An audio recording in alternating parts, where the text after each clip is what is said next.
So we might just swap to the particular play that we're talking about tonight, Sure. This Uncharted Hour. Do you want to tell us about the commission that seeded that particular project? So an example for how you come to get commissioned and then what that process is through to the finished play. Mm-hmm. Yeah, absolutely. Which ties in really nicely with my move to Tasmania and everything, actually. It was a very nice piece of timing. Brink Productions is a really well-established, initially actor ensemble-based company in Adelaide. A group of acting students who graduated, started it up, and quickly made a reputation for creating high-quality work with a variety of directors and artistic directors. At one point in the mid-2000s, they hired, or their AD was chosen to be Chris Drummond, who's a fantastic director. And so he was interested, and they were interested in adapting an early Brecht work, Drums in the Night, which hasn't been done all that much and has 2 existing translations, both of which were done, I think, in the 70s, one of them if not earlier, and they wanted to make it come alive again. And Brecht wrote it when he was 21, 22, mm-hmm. and me being a writer in the Adelaide scene who Chris had met and knew a bit about, knew that I was 21, 22, I was experimenting with language, I was kind of really interested in what language could be, and I had a German surname. So, you know, it's so he asked you to do so Brecht and I were... and so he asked me if I'd be interested in translating the work, and my dad is actually a qualified German-English translator and interpreter, and got very cross about this and said that there's no way I can be classed as a translator because I'm not one, because I know hardly any German. So I looked through the existing translations. Yeah. I looked through the original German very slowly. I looked through Babelfish, which is a hilarious program on the internet which does word-for-word translations, which is just crazy.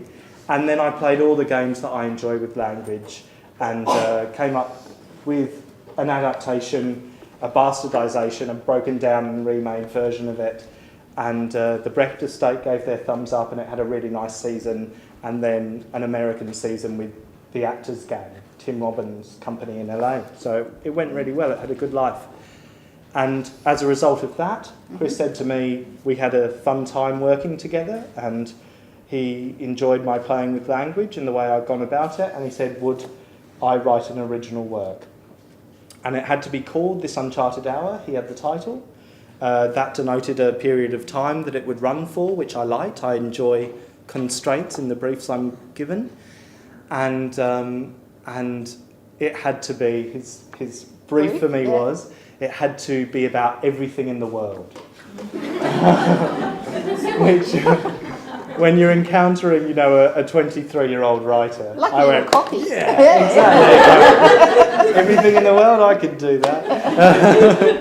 And I'd just moved across to Tasmania, so it felt like being in a new land, and it felt like everything was open. I was newly in love, so I was buoyed by that. It was amazing. It was absolutely the time, and so I got stuck into this.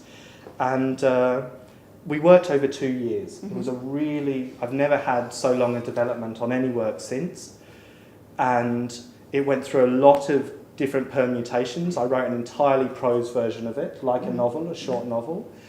I worked with the 2 composers to really make it a scored piece, almost an opera. Because that original version had an instrument and a singer? Yes, there was a pianist and a singer on stage in the opening production, but it was even more driven by music at earlier stages. The designer, Gail Mellis, was there throughout and is an amazing woman, and her ideas absolutely fed into it. Chris, as a dramaturg to me, and a hand holder, and a back patter and a face slapper, was fantastic, and kind of really, not literally, he was very nice, but he really kind of saw me as the writer I was and the stage I was at, and knew where I had to gain confidence and where I could throw an idea out and say, no, this is the one, and where I had to tweak what I thought was perfect and realise it wasn't. And he really took me through that process. I'm forever indebted for that. And so after 2 years, it premiered as part of the State Theatre of South Australia season, which of course was a very big season, and I was suitably nervous, and it was in front of all these amazing people I'd always looked up to in the Adelaide industry, who were now sitting in front of my work, and it was just mind-blowing. It was far more than I felt I deserved, and it was just a real gift. It was absolutely a gift. Lovely. And how did you approach that topic of writing a play about everything? What was your... Where do you start with everything? So, I mean, we taught a lot.